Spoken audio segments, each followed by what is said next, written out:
There's a lot of buzz in strategic circles following Prime Minister Narendra Modi's aggressive mentioning of Pakistan-occupied Kashmir and the insurgency movement in Balochistan in at least two key public engagements over the last week. One was at the all-party parliamentary meeting that was held in the Parliament campus, where the Prime Minister is reported to have first spoken of what is perceived to be a tactical shift in India's Pakistan policy, specifically with reference to his mentioning of Pakistan-occupied Kashmir. And then from the ramparts of the Red Fort, the Independence Day address that he delivered, where he aggressively mentioned Balochistan, Gilgit and Baltistan as well. In this edition of this special conversation with our editor Bharat Bhushan, we'll be trying to understand what are the implications of this. So Bharat, first of all, what has led to this? What has led to the Prime Minister suddenly becoming so aggressive on PoK and Balochistan?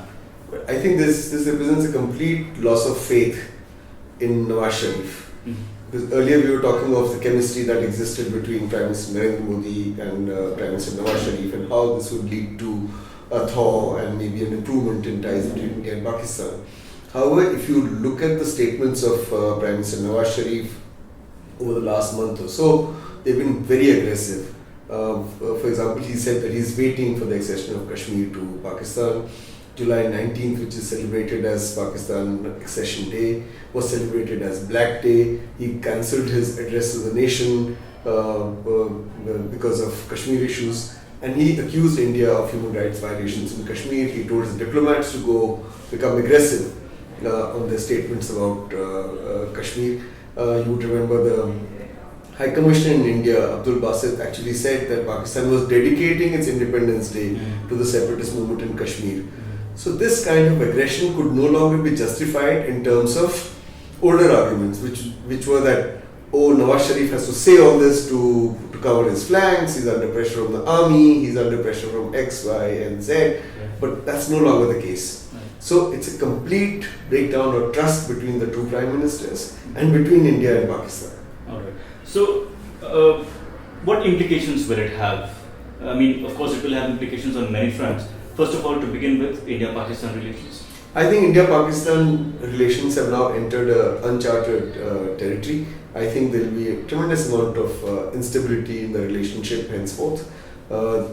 Dialogue seems virtually impossible. People are already talking about whether or not India should expel High Commissioner Abdul Basit from India for the kind of provocative statements he has made. So you can see the mood in the country has changed and the mood in the government has changed vis-a-vis Pakistan.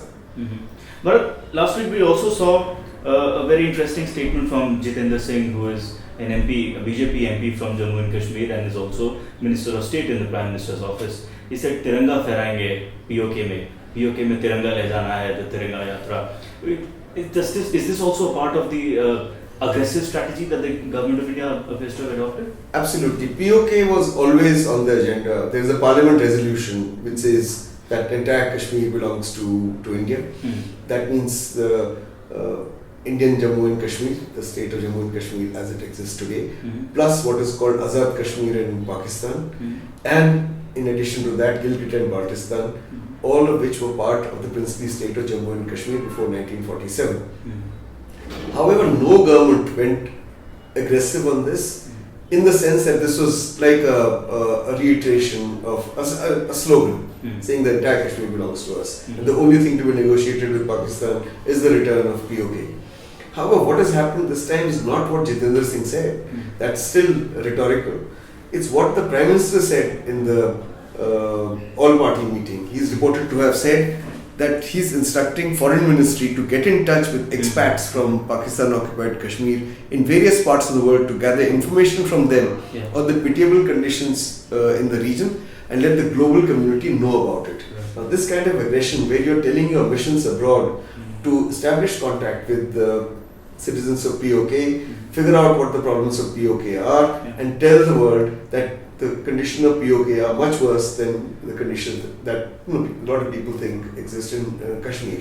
Now, whether this is the two conditions are comparable or not is a different issue. However, the point is the government is going on the front foot to establish contact with the people of PoK and saying that, look, we'll take up your case on international fora. Now, this is a major change. Okay. So that's as far as PoK is concerned. Balochistan is an entirely different game altogether, however. What is the raising of Balochistan in Prime Minister's address? Well, it's part of the same strategy. It's India's joined the game with Pakistan. Before the Balochistan issue was raised by the Prime Minister, Nawaz Sharif and Pakistan had gone to the UN Human Rights Council with the backing of OIC, asking them to send a team to India to examine human rights violations there. And as I already said, the diplomats went on an offensive on Kashmir. So India has gone on an offensive on Balochistan by saying that people of Balochistan have praised the statement of Prime Minister Modi. That's what he said from the ramparts of the Red Fort. He didn't say that India was going to establish contacts with the Balochi leaders, but he acknowledged that they had praised his statements in PoK and Balochistan. But what it does, it puts Balochistan on the agenda between India and Pakistan and on the global agenda. So it means that now the Balochis will find a voice in India through Indian diplomats. Already you would have seen that Baloch leaders are appearing on Indian television channels. I see this happening more and more. So the Baloch issue now gets onto India-Pakistan agenda as well as the international agenda. Well, many have already called this a kind of a U-turn from the BJP with respect to the fact that the BJP had raised a lot of hue and cry when Balochistan was mentioned in the Sharm el-Sheikh agreement years ago. But it was mentioned in a different context. At that point, India had virtually exceeded that the Kashmir situation and the Balochistan situation were equivalent. That India would address Pakistan's concerns of terrorism in Balochistan, and Pakistan would address India's concerns about terrorism in Jammu and Kashmir. This is slightly different in the sense that you're saying, look, you've been suppressing your people. We are going to bring your suppression of your own people in Balochistan, or people you claim are yours, to the world, and we'll give them a voice. That no Prime Minister had ever sort of, that too from the Red Fort has said such things earlier. What it does is it legitimizes the Baloch nationalist movement. The Sharm el-Sheikh statement did not legitimize it. In fact, it suggested that that is India, was perhaps going to help Pakistan in curbing terrorism in Balochistan. Okay, but now it suggests there'll be a public debate on Baloch demand for independence, which is different from saying there's terrorism in Balochistan. So, what are going to be the implications of this aggressive shift for the region? Well, as I said, India-Pakistan will enter a phase of instability, but more than that, it's a signal also to China. China and Pakistan are building the China-Pakistan economic corridor, which goes from the Chinese border down to Gwadar. This corridor, Balochistan. well, it passes first through PoK and then Balochistan. And India had expressed its concerns to China about building this corridor through PoK, which is a disputed territory, but did not get a satisfactory answer from China. Now, by raising the issue of PoK and Balochistan, it's a signal to China also that watch out, we are upset with it.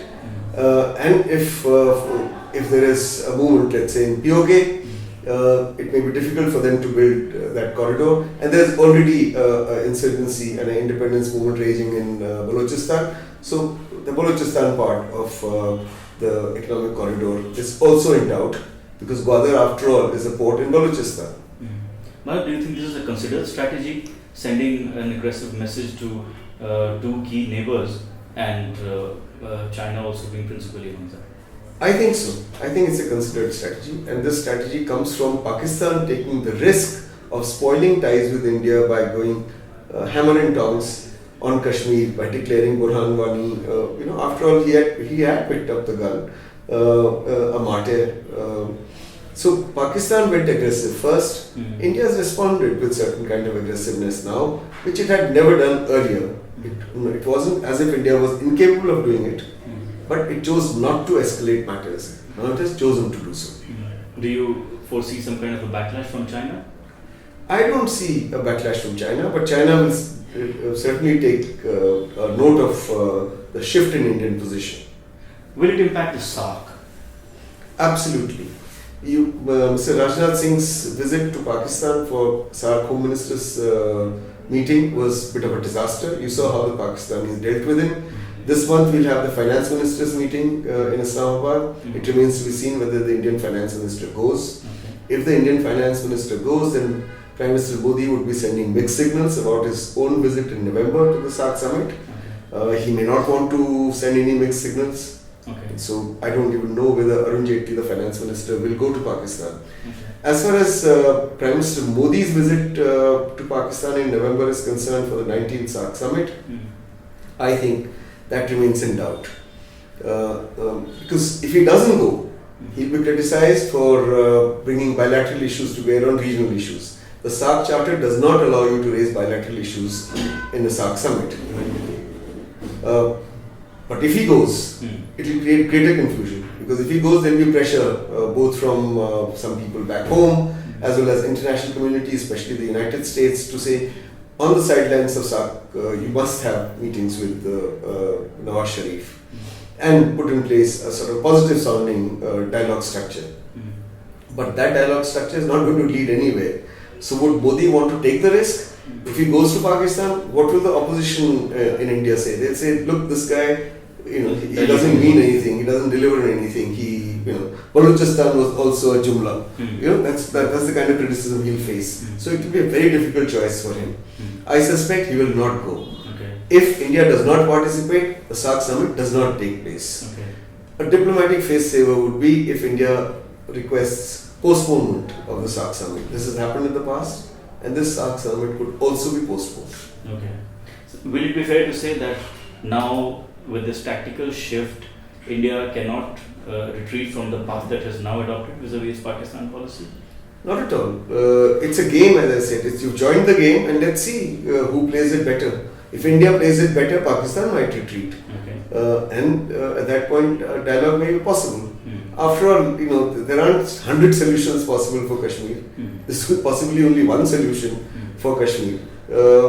And once we come to that solution once again, I suppose the aggressiveness will go. But the question is, who stares down whom? All right. So the key SARC summit, which the Prime Minister is supposed to attend in November, is still about 4 months away. So there's a lot of time till that key summit to understand, to watch out what is the next move from the government of India as well as from the government of Pakistan. But this is something that will definitely be worth watching out for. That's all we have for you in this special conversation. Thank you for tuning in.